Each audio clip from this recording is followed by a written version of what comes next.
Baik, kalau begitu langsung saja kita mulai untuk sesi yang kedua yaitu tematik 4 pilar MPR RI. Kita akan mulai terlebih dahulu dari grup A terlebih dahulu. Silakan dari SMA N 1 Sukabumi. Silakan tekan tombolnya untuk memilih nomor berapakah pernyataan yang akan didapatkan oleh grup A. Apakah 1, 2, atau 3? Dan 1. Baik, silakan. Grup A mendapatkan nomor 1.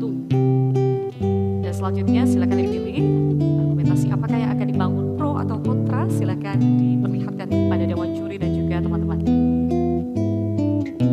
Kontra. Pro, betul. Baik. Oke, silakan Disimpan kembali bolanya dan juga dibawa kertasnya. Silakan, boleh kembali. Baik.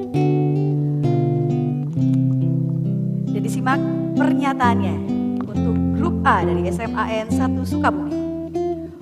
Wewenang Dewan Perwakilan Daerah perlu setara dengan wewenang Dewan Perwakilan Rakyat. Waktu membangun argumentasinya 120 detik dimulai dari sekarang.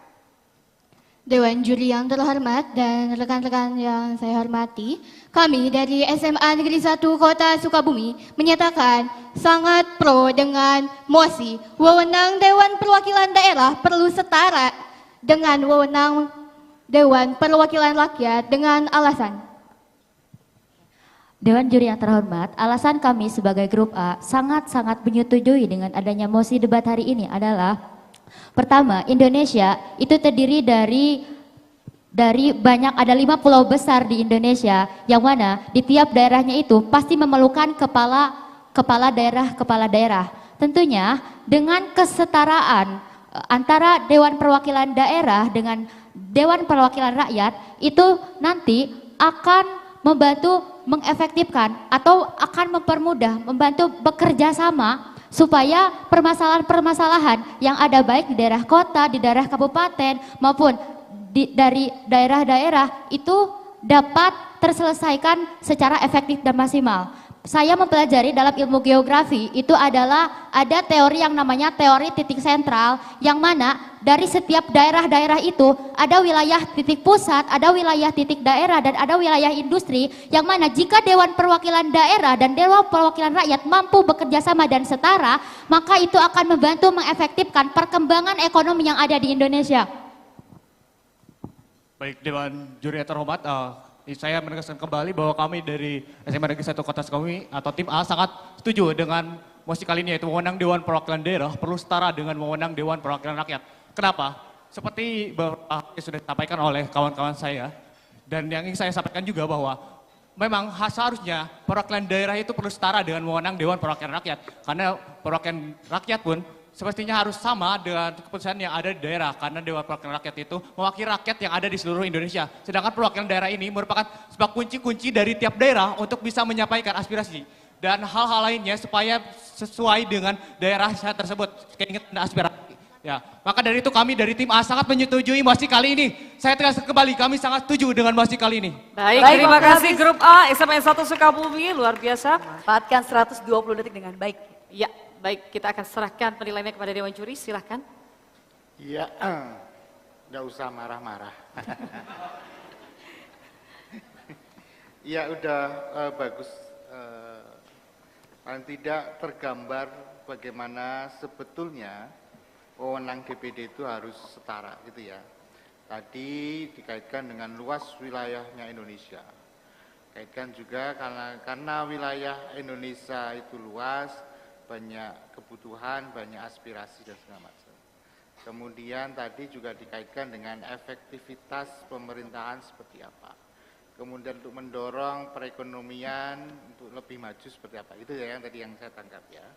Kemudian terakhir itu ada checks and balance, tapi tidak disebutin check and balance-nya, tapi saya bisa menyimpulkan bahwa ada keseimbangan antara wewenang DPR dan DPD. Jadi nanti dipelajari lagi di buku sosialisasi 4 pilar ini, seperti apa sih kedudukan DPD, seperti apa sih kedudukan DPR gitu ya.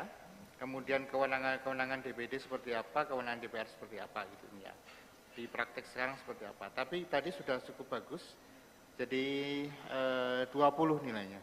20 poin grup A dari SMA 1 Sukabumi. Terima kasih Dewan Juri, terima kasih grup A, dan selanjutnya kita akan memberikan kesempatan kepada grup B, Kak Putri. Silakan untuk SMAN 5 Bandung. Perwakilannya boleh maju ke depan, silakan. Silakan. Untuk menekan tombol dan memilih kira-kira pernyataan nomor berapakah yang akan didapatkan oleh grup B. Silakan. Satu kali saja.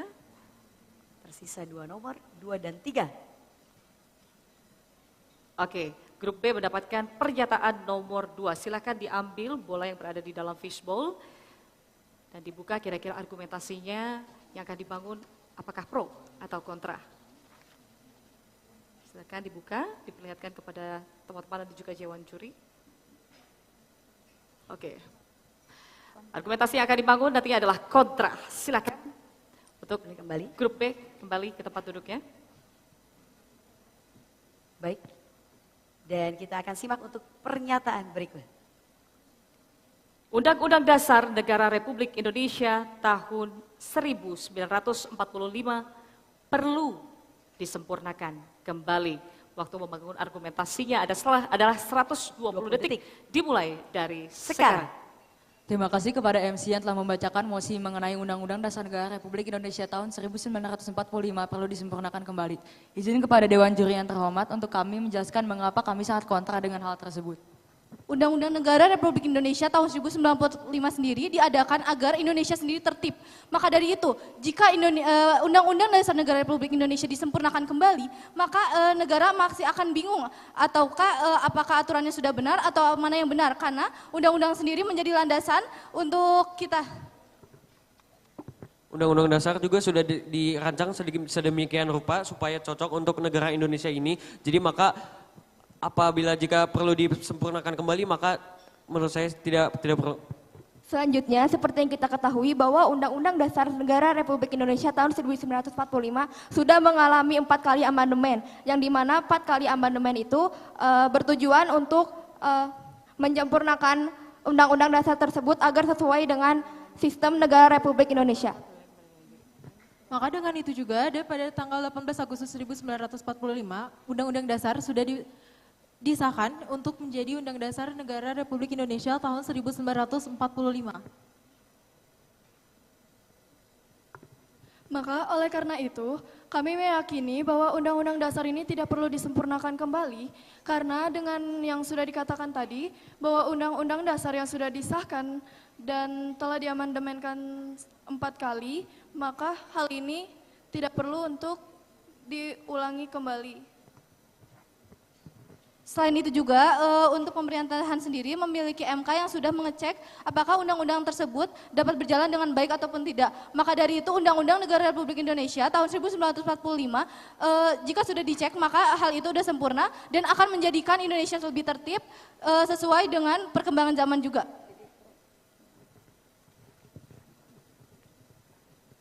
Maka dari itu dapat ditarik kesimpulan bahwa dari mosi Undang-Undang Dasar Negara Republik Indonesia perlu Izin menambahkan kembali bahwa udah ada di pasal 37 ayat 5 bahwa sekian, terima kasih. Waktu habis. Terima kasih. Oke, sepertinya masih ada yang ingin memperkuat argumentasi, tapi apa daya waktunya sudah habis ya untuk grup B. Kami persilakan penilaiannya.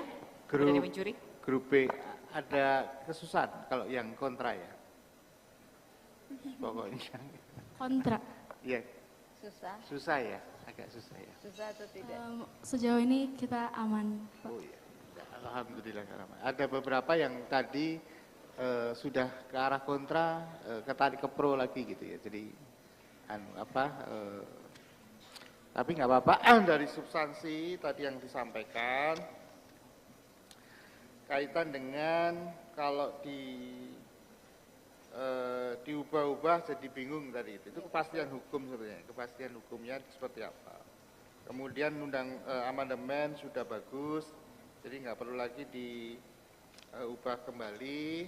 Tapi kemudian tergantung implementasinya tadi, karena banyak pasal-pasal di Undang-Undang Dasar yang fleksibel sifatnya. Tapi ada beberapa yang miss ya dikit-dikit gitu, jadi 15 poin untuk SMA 5 Bandung. Baik, selanjutnya kita akan beralih menuju grup C dari SMAN 2 Kuningan. Silakan untuk Silakan. perwakilannya boleh maju ke depan dan langsung saja mengambil bola yang ada di dalam fishbowl karena otomatis sudah mendapatkan pernyataan nomor 3. Silakan. Silakan dibuka dan diperlihatkan kepada Dewan Juri dan juga teman-teman. Argumentasi yang didapatkan oleh grup C adalah kontra. Baik, bersiap untuk grup C ya. Silakan dibawa kembali. Baik, siap untuk grup C, untuk pernyataan. Yang akan dibacakan oleh Kak Putri. Indonesia yang mandiri sebagaimana diamanatkan. Ketetapan MPR RI nomor 7 MPR 2001 tentang visi Indonesia belum sesuai harapan. Baik, sekali lagi. Indonesia yang mandiri sebagaimana diamanatkan ketetapan MPR RI nomor 7 /MPR 2001 tentang visi Indonesia belum sesuai harapan. Adik-adik, kita akan berikan waktu 120 detik untuk membangun argumentasinya dimulai dari sekarang.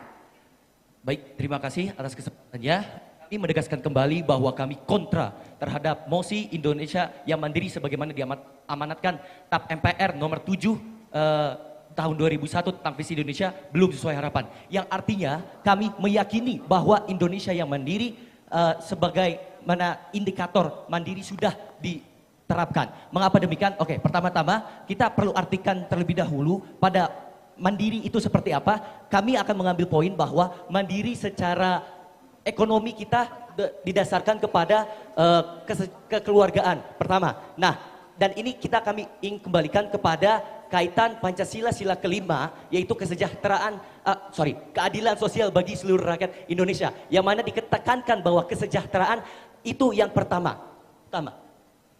Melanjutkan dari argumentasi teman saya sebelumnya, bahwa kita harus mengetahui dulu pada dasarnya sebuah negara untuk berdiri secara mandiri harus memiliki dasar konstitusi dan juga dasar negara. Indonesia sudah memenuhi syarat tersebut dengan dasar negara Indonesia, yaitu Pancasila, dan juga konstitusi negara, yaitu Undang-Undang Dasar. Ini menunjukkan bahwa Indonesia yang mandiri sebagaimana diamanatkan ketetapan MPR RI nomor 7 tahun 2001 tentang visi Indonesia belum sesuai harapan.